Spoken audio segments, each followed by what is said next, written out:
well, personally, because I had a bad scar. You probably can't see my face very well, but I used those fillers, and initially they said, oh, well, you're going to have to come in every couple of years and have it redone, and that hasn't been the case.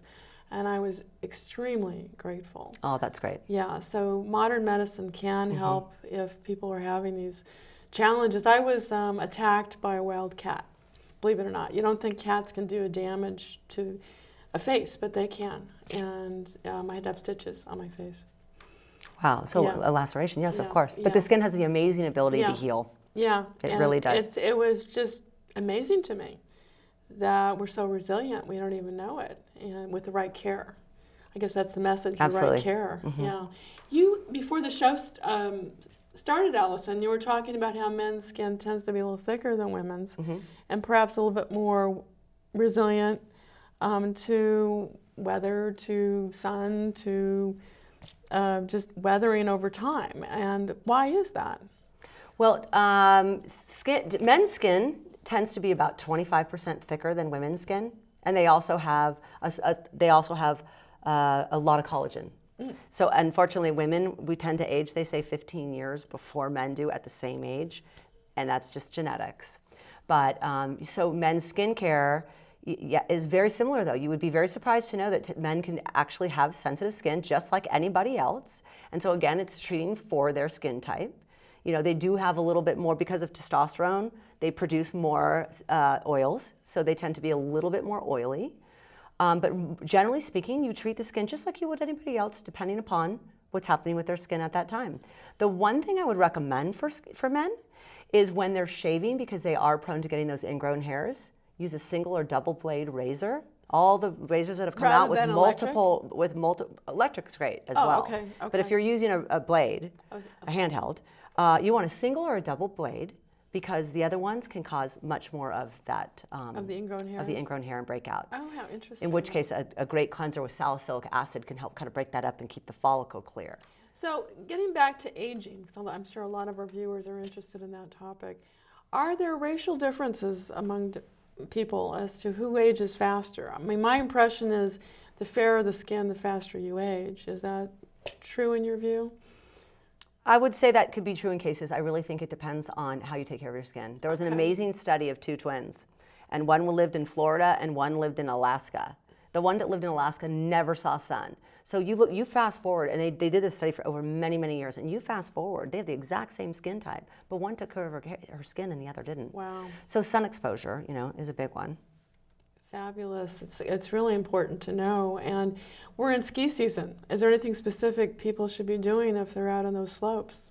Sunscreen. Sunscreen. Sunscreen, sunscreen, sunscreen. And perhaps a hydrator. So I think I mentioned earlier that there's two situations with skin. There's dehydrated skin, which is lack of water. There's dry skin, which is lack of oil. So when I'm in the mountains, I use a hydrator, which is like a hyaluronic acid or something with glycerin, and then I put my moisturizer on top to seal in that hydration. And then once there's been a sunburn, is there any specific regimen you would advise then to ensure that it heals properly? You want to keep the skin cool. Okay. A cold compress goes a long way. And also don't use anything that's too thick right away in terms of like a thick emollient cleanser, because you can trap the heat in. Really? So a lighter moisturizer would be great. That's really important to know. And of course, aloe vera. But 100% aloe vera. Don't get an aloe vera that has additives in it. Aloe vera is probably the best go-to. So that's one of Grandma's remedies, isn't it? And there's one, yeah. They still work. Yep. Because I've seen people break off an aloe vera leaf when they've had, say, a burn, and just squeeze out the juice onto the burn, and that seems to help in that circumstance. Absolutely. Yeah. So if somebody wants to come see you for a professional consultation, where would you start with that person? I would just send everybody to my website, which is sprigandglow.com, S-P-R-I-G, and glow, G-L-O-W.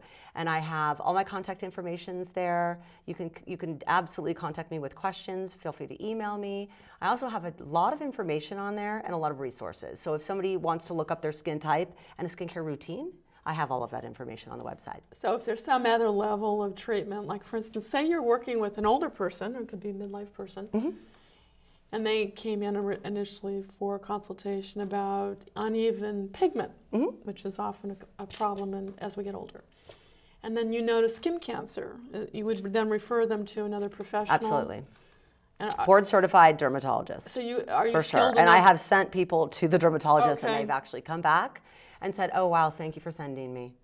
So yeah, you keep an eye on things like that. And we Okay. discuss it. When regular clients come in, that's a big part of it is I end up knowing your skin just as well as you do, or maybe better, because I'm looking at a mag light, right? So we watch spots and we watch what's happening, and yeah. Skin cancer can actually creep up on you even at an early age. I was at a workshop this weekend, and the presenter, I would say, was a 41-year-old man. And he had these little red marks where he had patches removed from his face. And it said he said he had to do that every year. He had been an athlete, and an outdoor athlete, and his exposure was catching up with him. So I guess that's an important thing to keep up with, even for men. And then again, right, this all goes back to prevention and sunscreen. Sunscreen. It's so important. I can't impress upon people enough. And the thing is people will wear it when it's sunny out. Oh, I'm going to the beach, I'm going to put on my sunscreen. Put it on at least 30 minutes before you go outside. Oh, yes. Apply it before you go to the beach. I put all my sunscreen on, then I put on my bathing suit and go. Like, put it on early. When they do tests for SPF, another thing to think about is that when they're testing, they put it on your skin, when they do those tests, like frosting on a cake. We are not applying that much. So if you think you're getting SPF 30, cut that in half. Really? You need to reapply every hour. And also the other thing is people go, oh, it's raining, it's a gray day, we don't need to apply sunscreen. Yes, you do. There are 3 different kinds of rays, but the UVCs don't necessarily get through the ozone. So we're concerned with UVA and UVB. So always use a broad spectrum sunscreen of an SPF of about 30, but it's important to wear on a rainy and gray day as well.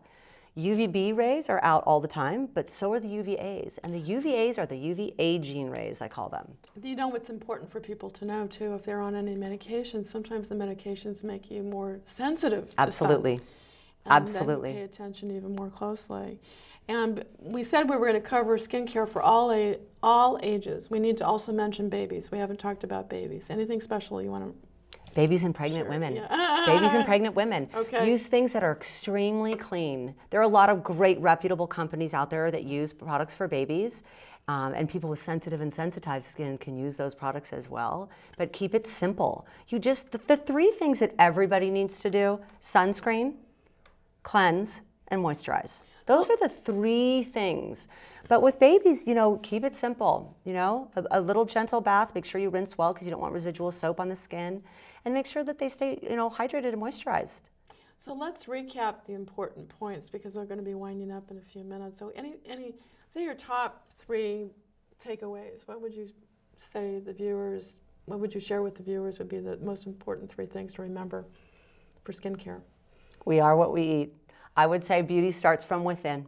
And so if you start early enough, I think that you can really go a very long way before you need to start doing all these modalities that we talked about. But it's really, honestly, it's eat a healthy diet, like I said. Drink a lot of water. It's very difficult to get water to the surface of your skin. Once you start drinking water, it goes to your internal organs first. Your heart, your liver, your lungs. By the time it gets to the outermost layer of the epidermis, there's not a lot left. So make sure that you're drinking a lot of water to stay hydrated. And again, cleanse, sunscreen, moisturize. Fabulous. At any age. At any age. Yeah, at any age. At any age. Even for babies, find the products for the baby, but keep that sunblock on. Yep. Yes. Just winding up today, this is Kathleen Nemitz with Allison Scherer, and she's an esthetician here in Marin County. And we've shared on healthy skincare at any age. It's been a pleasure to have you joining us today to watch the show. Healing from the ground up. Tune in again.